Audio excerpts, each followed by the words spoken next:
Welcome to DNS news. Yadadri Bhuvanagiri జిల్లా మోత్కూరు వ్యవసాయ market యార్డులో మరియు పరిసర గ్రామాలలో అకాల వర్షానికి ధాన్యం తడిసి ముద్దైంది. పండించిన పంట కళ్ల ముందే వర్షం నీటిలో కొట్టుకొని పోవడం చూసి రైతులు కన్నీరు మున్నీరయ్యారు. సుమారు 35 నుంచి 40 లారీల వరి ధాన్యాన్ని కుప్పలుగా పోసి వారంపై నుండి ఆశతో ఎదురు చూస్తున్న ఆ రైతుల ఆశలపై అకాల వర్షం నీళ్లు చల్లింది. ఇప్పటికైనా ప్రభుత్వం కొనుగోలు కేంద్రాలు ప్రారంభించి తడిసిన వరి ధాన్యాన్ని రైతుల వద్ద నుంచి ఎలాంటి షరతులు లేకుండా కొనుగోలు చేయాలని డిమాండ్ చేస్తున్నారు.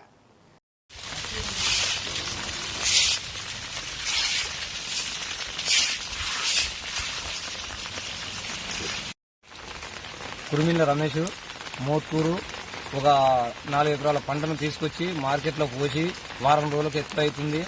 ఒడ్లు మొత్తం వానలు వచ్చి కుట్టకపోయిన ఒడ్లు కూడా చూసినారు అందరూ. నాతో పక్కల్లో కూడా కుట్టకపోయినాయి. ఇప్పుడు ఇంతవరకు కొనుగోలు చేయకపోవడం గవర్నమెంట్ నిర్లక్ష్యంగా ఉన్నందుకు మా రైతులు నష్టపోయి ఇబ్బందులు పడుతున్నాము.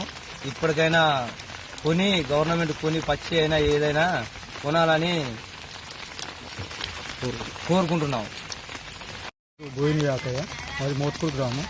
నేను వారం రోజుల కింద ఒక 5 ఎకరాల వరి పంట కోసి ధాన్యాన్ని ఒక 6 ట్రిప్పుల వరి ధాన్యాన్ని ఇక్కడ కోసిన ఒక వారం రోజులు అవుతుంది. కానీ ఈ తడిసిన ధాన్యాన్ని కూడా ప్రభుత్వం కొనుగోలు చేయాలని, అలాగే ఈ కొనుగోలు కేంద్రానికి తొందరలో ప్రారంభించాలని మా రైతుల తరఫున నేను కోరుకుంటున్నాను. నాతో పాటు చాలామంది ఇక్కడ రైతులు ఒక 50-60 బస్తాలు మోరీలో పోయినాయి.